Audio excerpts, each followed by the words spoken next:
Amici di Battista 70 Phone, oggi vi presentiamo Poco M8 5G, uno smartphone entry level però con delle caratteristiche diciamo anche abbastanza interessanti. Abbiamo un bel display AMOLED da 6 pollici e 77, una batteria da ben 5520 mAh, un reparto fotocamera che io trovo sia abbastanza discreto rispetto al prezzo e alla fascia entry.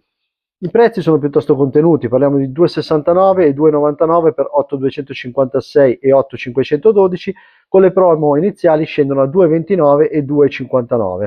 Inoltre Poco offre il 50% di sconto su caricabatterie da 67, 90 e 120 watt, quindi devo dire che è un'offerta molto interessante. Nella confezione, oltre alle solite cose che bene conosciamo, abbiamo anche una cover in silicone nero che ci aiuta a proteggere il dispositivo e a non riempirlo di ditate. Comunque devo dire che ha una buona ergonomia, questo è un bel colore green, e ci sono altre colorazioni, trovo che questa sia quella più elegante. Comunque devo dire che per quello che costa, a nostro modo di vedere, offre abbastanza.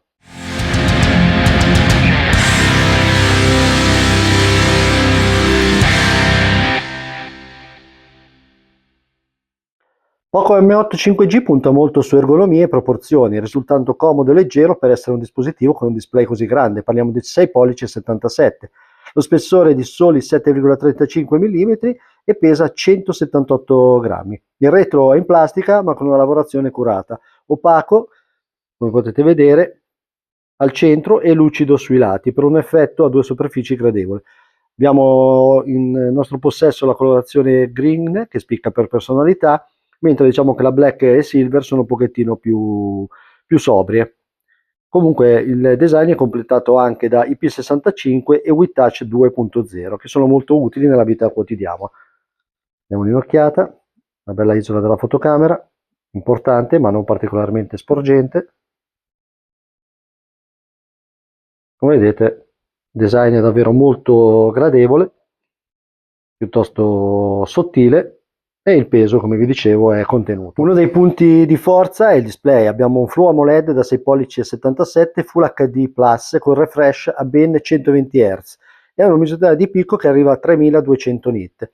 Le cornici ridotte e la leggera curvatura migliorano la percezione premium e l'esperienza immersiva, e i 120 Hz rendono tutto più fluido, dallo scrolling ai giochi, dando l'impressione di uno smartphone superiore alla fascia di prezzo. E comunque la luminosità elevata garantisce ottima leggibilità anche sotto il sole diretto.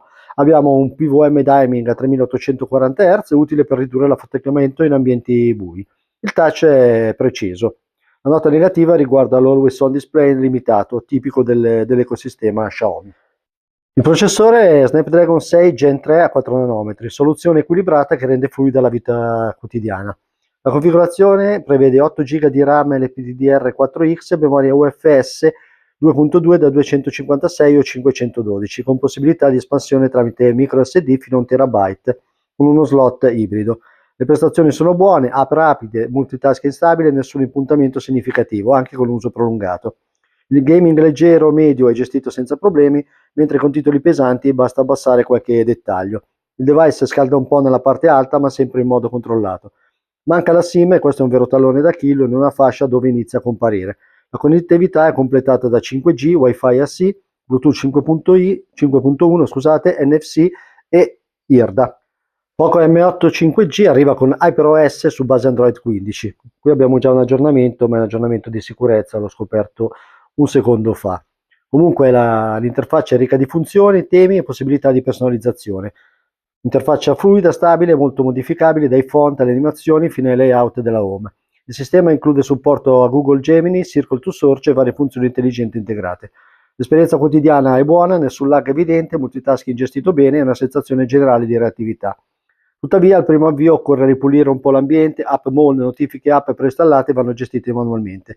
Sono previsti 4 anni di aggiornamenti, dato notevole in questa fascia di prezzo. Nel complesso un software potente e versatile che richiede solo una piccola fase di ottimizzazione iniziale. Il comparto fotografico è semplice ma pensato per l'uso quotidiano. La principale è una 50 megapixel con focale 1.8, sensore Light Fusion 400, affiancata da una 2 megapixel per la profondità.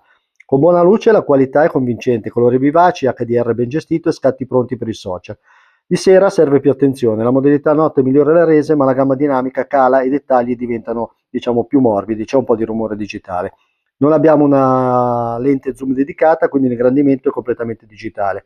Va bene a usi occasionali. La selfie da 20 megapixel sorprende per dettaglio e resa naturale.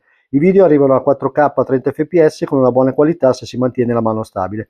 Presenti funzione AI utile per piccole correzioni rapide direttamente in galleria. L'autonomia è uno dei punti di forza. Abbiamo una batteria da 5520 mAh e grazie anche al SOC a 4 nanometri l'autonomia è veramente solida. Con l'uso completo dalle 7 alle 21 il telefono arriva a sera senza difficoltà. Con un utilizzo più leggero si può superare la giornata e mezza. La ricarica a 45 watt consente di recuperare velocemente percentuali utili senza tempi morti.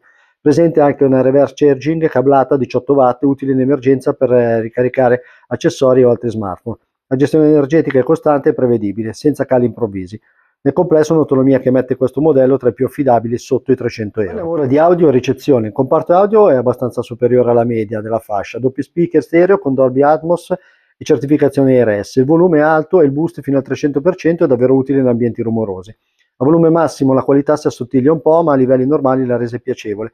L'audio in chiamata è chiaro e viva voce potente. I microfoni gestiscono bene il rumore, rendendo la conversazione comprensibile anche in mobilità.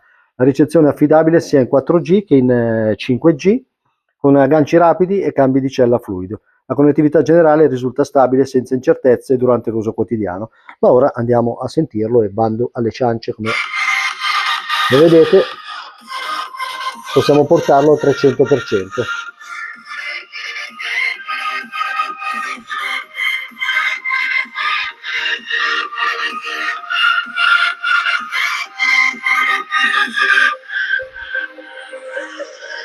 Poco M8 5G, come vi dicevo, parte da 2,69 per la 8256, 2,99 per la 8512, ma con le varie promo di lancio lo portano a 2,29 e 2,59, davvero interessante.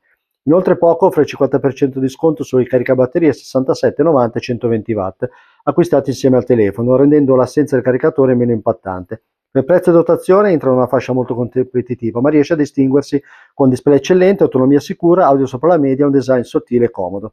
I limiti ci sono, software da ripulire, mancanza delle SIM, però non rovinano l'esperienza generale. Con le prove attive diventa uno dei 5G più equilibrati del mercato. Ok, con questo concluso, saluto da Loris e da Lucio per Battista 70 Phone.